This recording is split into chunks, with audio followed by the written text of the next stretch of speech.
Welcome students.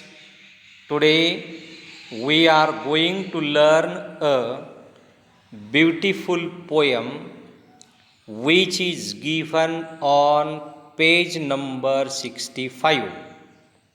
So open your book first.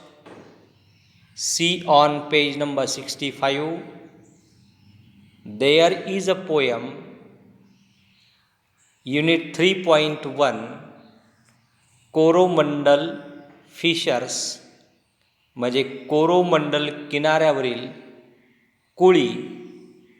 कोरोमंडलची spelling COROMANDEL FISHERS.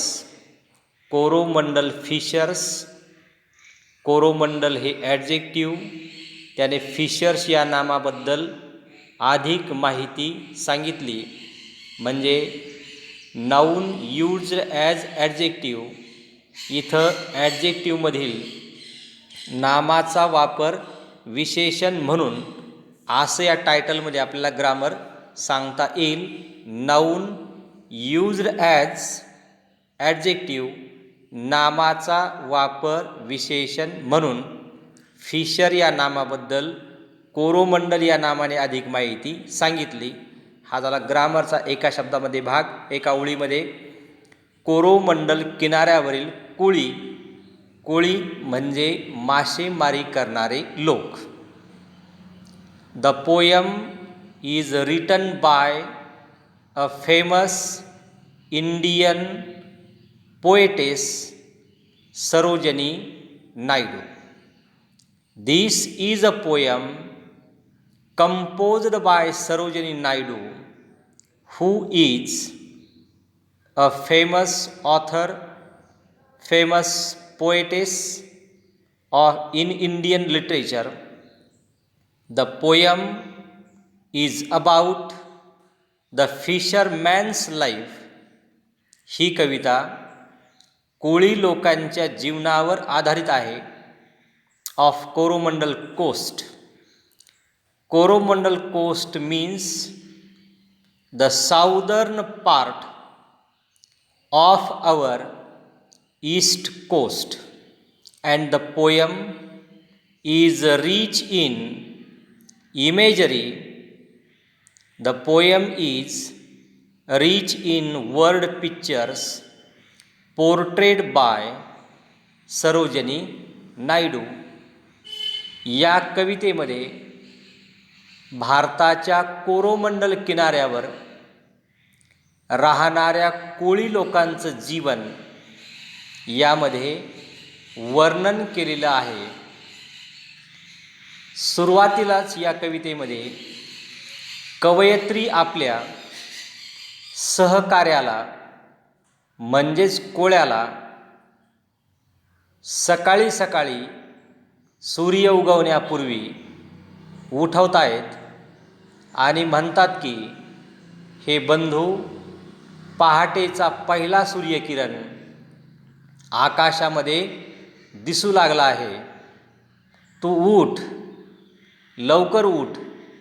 जसे एखादे मूल रात्रभर रडत, दंगा करत, आईला जागवत, नंतर पहाटच्या वेळेला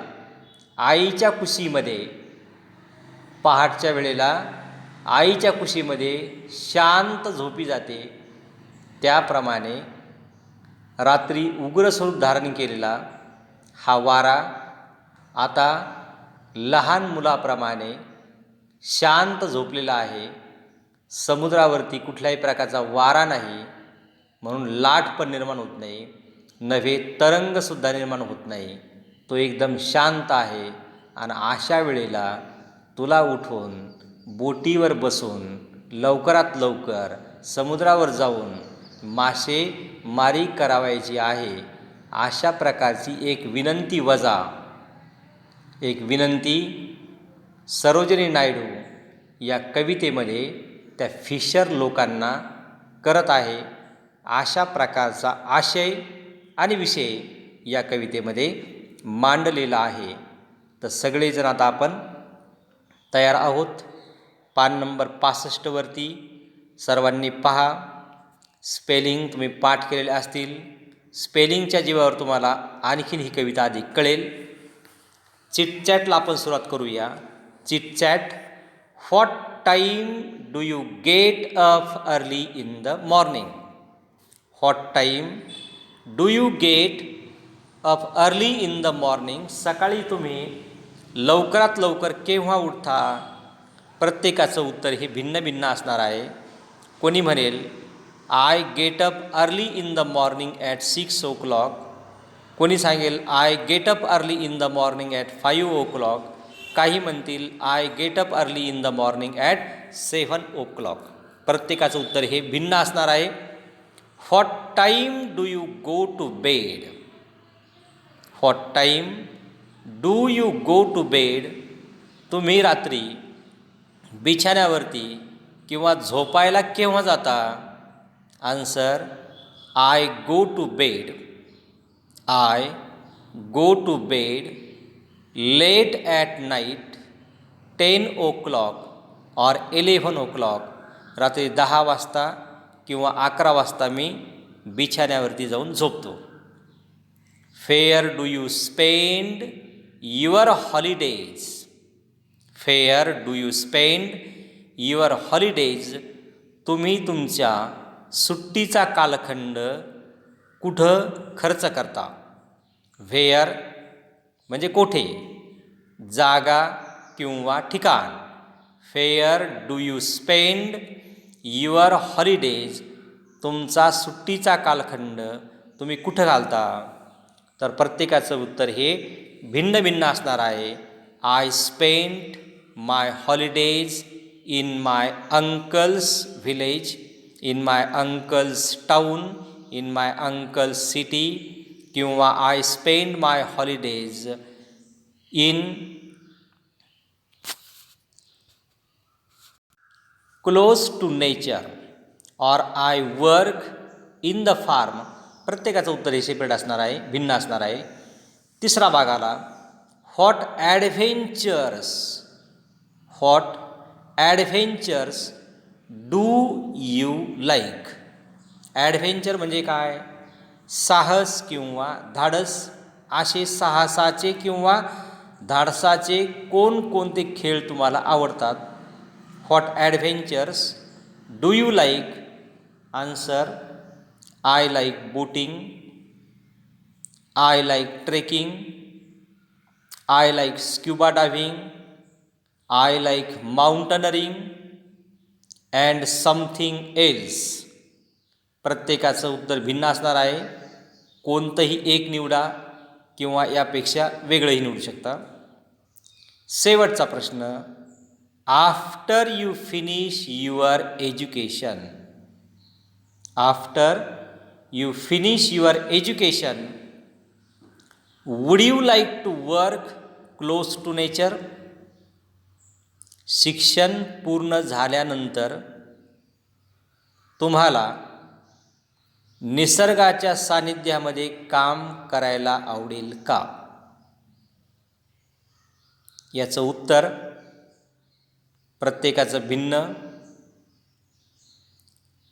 after you finish your education would you like to work to close to nature? It is a verbal question. It is yes no type question. So its answer may be answer yes I like, yes I like to work close to nature. What would you like to do? जर मग निसर्गाच्या सानिध्यामध्ये तुम्हाला काम करण्याची इच्छा असेल तर तुम्ही काय करायला आवडेल? What would you like to do? Answer I would like to plant more and more trees. I would like to work on environment, bad effects on environment and how to solve them. असं प्रत्येकाचं वेगवेगळं उत्तर असणार आहे. तर या 5 प्रश्नांची उत्तरं स्वच्छ सुंदर हस्ताक्षरामध्ये वर्गपाठाच्या वहीमध्ये लिहून काढा.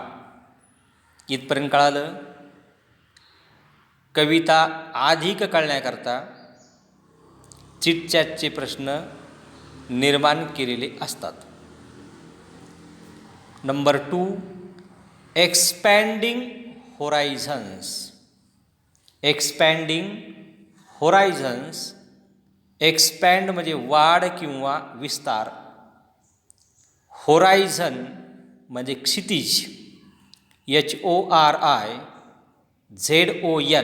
होरायझन म्हणजे क्षितिज. क्षितिज म्हणजे काय भूगोलाच्या भाषेमध्ये?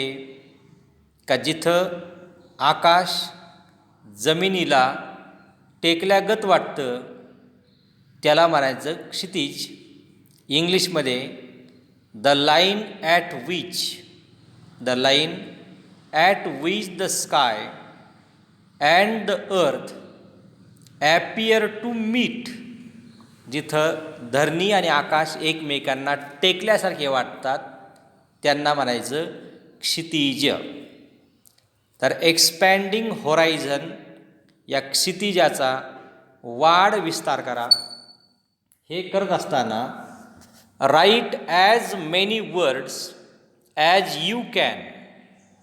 Right as many words as you can related to the following. You should have at least 20 words each. You may refer to your geography textbook or other sources for that purpose. Then try to find English words or atoms for the ones you have written. Write as many words as you can related to the following. You should have at least 20 words each. You may refer to your geography textbook or sources for that purpose. Then try to find English words or atoms for the ones you have written. इथं आपल्याला काय करायचं आहे? तर 4 भाग समोरासमोर तुम्हाला दिसत आहेत पहा. एक आहे सी, एक आहे विंड, एक आहे स्काय आणि शेवटचा आहे लँड. सी म्हणजे समुद्र, विंड म्हणजे वारा, स्काय म्हणजे आकाश आणि लँड म्हणजे जमीन किंवा भूभाग. After getting the students to write the words in classroom, give them enough time to work on the glossaries at home. Let them present the bilingual glossaries on the date fixed for that purpose. नाही कळालं? एक काम करायचं आता. C म्हणजे समुद्र, याच्याशी संबंधित शब्द आपल्याला शोधायचे. जसं क्लास म्हणजे वर्ग. मग क्लासशी संबंधित शब्द कोणते आले? Blackboard, students, bench, chalk, table, duster, classroom, doer, Windows, students, teacher, playground, garden अशा पद्धतीचे अनेक शब्द.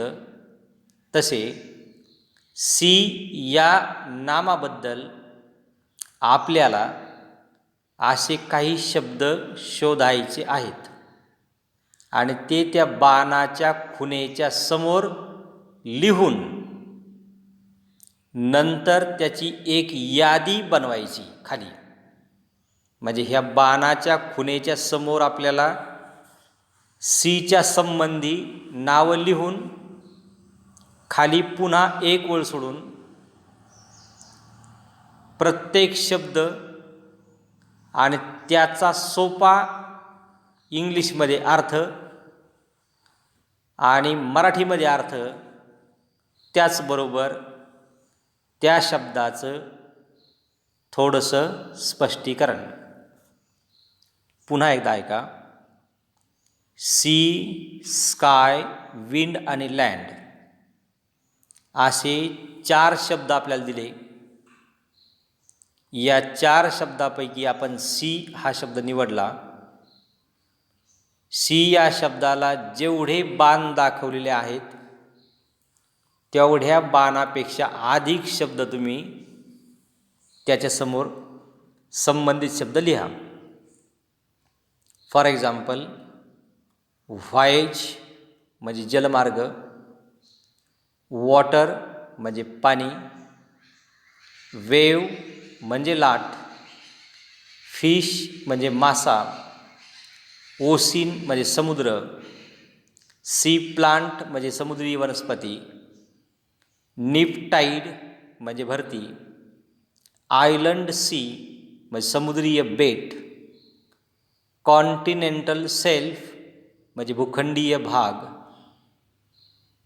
कोरल रीफ म्हणजे प्रवाळ बेट, हायजिन्स क्रीक म्हणजे खाडी, BAY बे म्हणजे समुद्र आणि स्प्रिंग टाईड म्हणजे आलेली भरती. अशा प्रकारचे 10-11 शब्द आपण लिहिले. आता या समोर त्यांनी म्हणले बा एक महत्त्वाचा शब्द इथं, लेट देम प्रेझेंट. काळजीपूर्वक ऐका, हे समजावून घ्या. प्रत्येक स्टेप्स तुम्हाला खरोखर बारकाईने कळाले पाहिजे. आपण हे काही वर शिकवत नाही. काळजीपूर्वक तुम्ही जर ऐकलं तर तुमचा अभ्यास हा अधिक पक्का होऊ शकतो. लेट देम प्रेझेंट दिसते सगळ्यांना बरोबर आता. Let them present the bilingual glossary, BILINGUAL, bilingual glossary म्हणजे कठीण शब्दांचे अर्थ. बायलिंग्वलचा अर्थ आहे द्विभाषिक, म्हणजे 2 भाषेमध्ये कठीण शब्दांचे अर्थ. म्हणजे आता आपण या सीमध्ये फॉर एक्झाम्पल BAY बे म्हणजे उपसागर असा शब्द निवडला. मग पहिल्यांदा वर्गपाठाच्या वहीमध्ये एक्सपॅन्डिंग होरायझन असं नाव टाका. ते नाव टाकल्यानंतर write as many words as you can हे पूर्ण लिहून काढा.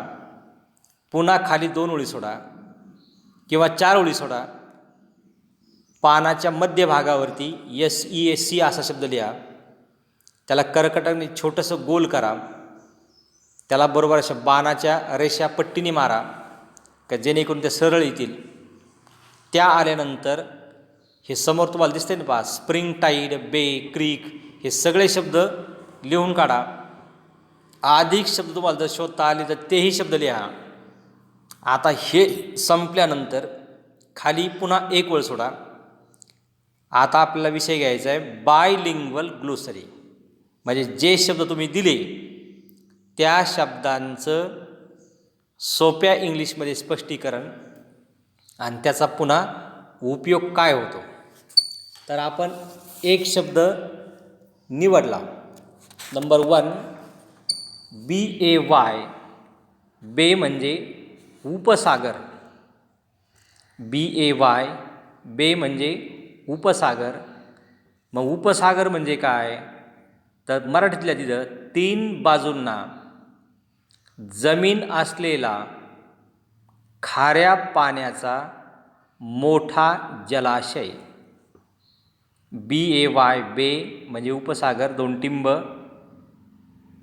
3 बाजूंना जमीन असलेला खाऱ्या पाण्याचा मोठा जलाशय म्हणजे बे. म्हणजे सागर, उपसागर आणि महासागर या 3ही शब्दांमध्ये फार फार मोठा फरक आहे. बे म्हणजे उपसागर तर 3 बाजूला जमीन आणि मध्ये पाण्याचा जलाशय. महासागर म्हणजे दोन खंडांना जोडणारा, म्हणजे आशिया खंड आणि आफ्रिका खंड किंवा युरोप खंड, अशा दोन खंडांना जो जोडतो, म्हणजे या खंडामध्ये हा भाग आहे आणि दुसऱ्या खंडामध्ये पलीकडचा भाग आहे, अशा दोन खंडांना जो भाग जोडतो त्याला म्हणायचं महासागर. नंतर समुद्र म्हणजे काय, तर चारही बाजूने जमीन, चारही बाजूने भूभाग जमीन आणि मध्यभागी खाऱ्या पाण्याचा मोठा जलाशय म्हणजे समुद्र. चारही बाजूने जमीन, मध्ये मोठ्या पाण्याचा जलाशय म्हणजे समुद्र. आता बे म्हणजे उपसागर, तीन बाजूंना जमीन आणि चौथ्या बाजूला खाऱ्या पाण्याचा मोठा जलाशय, परंतु हा एका कोणत्या तरी महासागराला जोडलेला. म्हणून प्रत्येक शब्द हे बारकाईने ऐका, ज्ञानामध्ये भर टाका. मग आपल्याला लिहावं लागेल, तीन बाजूने जमीन असलेल्या खाऱ्या पाण्याचा मोठा जलाशय, पूर्णविराम द्या. आता बायलिंग्वल ग्लोसरी म्हणजे बे म्हणजे काय, तर कंसातल्या a small part of the sea, a small part of the sea that covered by land on three sides. तीन बाजूंनी वेढलेलं, म्हणजे मराठीत जे आपण सांगितलं आहे त्याचंच स्पष्टीकरण आपल्याला लिहायचं आहे. नंबर 2ला शब्द आपण निवडला CREEK, क्रिक. समोरल्या खाडी, त्याच्या समोरल्या नदी, जेथे समुद्राला मिळते तेथील खाऱ्या पाण्याचा भाग, म्हणजे गोदावरी गंगा ही बंगालच्या उपसागराला मिळाल्यानंतर जिथे ती सागराला मिळते त्या गंगेच्या पात्रामध्ये खाऱ्या पाण्याचा भाग समाविष्ट होणे, ती जी जागा असते त्याला आपण खाडी म्हणतो. त्याचं इंग्रजीमध्ये स्पष्टीकरण an extension of sea, an extension of sea water up to the mouth of the river or channel is called a creek. म्हणजे बायलिंग्वल ग्लोसरी आपल्याला याला म्हणता येतं. नंबर 3, करोल रीफ, CORALREEF. करोल रीफ म्हणजे काय, तर प्रवाळ बेट. आता प्रवाळ बेट म्हणजे काय, तर समुद्रामध्ये असे काही कीटक असतात, ते कीटक म्हणजे अब्जावधी संख्येने असतात ते, कारण समुद्र हा पृथ्वीच्या कितीपट मोठा असतो. या समुद्रामध्ये प्रवाळ नावाचे कीटक आहेत आणि हे कीटक समूहाने मरतात. ते मेल्यानंतर त्याच्या अविशिष्ट भागापासून, प्रवाळ कीटकांच्या अविशिष्ट भागापासून एक खडक तयार होतो आणि त्या खडकापासून तयार झालेली बेट म्हणजे करोल रीफ, REEF. आता हा झाला बायलिंग्वल ग्लोसरी, द्विभाषिक, दोन भाषेमध्ये सांगितलं गेलेले कठीण शब्दांचे अर्थ. मग नंबर 3ला लिहा, करोल रीफ म्हणजे प्रवाळ बेट, दोन टिंब, प्रवाळ कीटकांच्या अविशिष्ट भागापासून तयार झालेली बेट, कंसात a line of coral in warm and shallow sea water. अशा पद्धतीने कमीत कमी 20 शब्द तुम्ही लिहा आणि त्या 20 शब्दांचं स्पष्टीकरण द्या, तरच हा चिटचॅटचा भाग आपला सविस्तर झाला असं गृहीत धरा. वरपंगी शिकून काहीही उपयोग नाही. इथपर्यंत कळालं. आता असेच सी बद्दलचे 20 शब्द लिहा, त्याचं बायलिंग्वल ग्लोसरी करा. पुन्हा विंड संबंधी 20 शब्द शोधा, त्याची बायलिंग्वल ग्लोसरी तयार करा. पुन्हा लँडची 20 शब्द लिहा, त्याची बायलिंग्वल ग्लोसरी. आणि स्कायबद्दल म्हणजे तुम्ही जर असं जास्त अभ्यास करण्याचा प्रयत्न केला तर हे अधिक ज्ञान तुमचं समृद्ध होईल. Number B, prepare a bilingual glossary for each of these topics. सांगितलं आपण आता. Arrange the glossary in 2 ways. दिलेली ग्लोसरी, दिलेले कठीण शब्दांचे अर्थ हे 2 पद्धतीने द्या. According to the alphabetical order of letters in your mother tongue. आपण सांगितलं मातृभाषेमध्ये प्रवाळ बेट म्हणजे काय, खाडी म्हणजे काय, समुद्र म्हणजे काय. According to the alphabetical order A to Z. मग या 2ही पद्धतीने तुम्ही लावू शकता. पुन्हा म्हणले डिस्कस म्हणजे चर्चा करा. In what way can a bilingual glossary be useful. Bilingual glossary तुम्हाला कोणकोणत्या मार्गाने उपयुक्त राहते.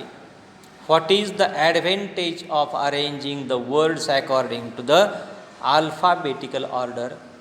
आता हा सगळा भाग तुम्हाला समजला असं गृहीत धरा. वहीमध्ये छानपैकी लिहून काढा. पहिले 5 प्रश्न, एक्सपॅन्डिंग द होरायझन. हा भाग संपल्यानंतर आपण दुसरा कवितेचा एक व्हिडिओ तयार करू. सगळ्या गोष्टी काळजीपूर्वक बारकाईने पाहत चला. तुम्हाला अभ्यास सोडून बाकी दुसरा कोणताही उद्योग पालकांनी दिलेला नाही, हे प्रकर्षाने समजून घ्या. एवढा भाग लिहून घ्या. Okay, all the best. Have a nice day to everyone.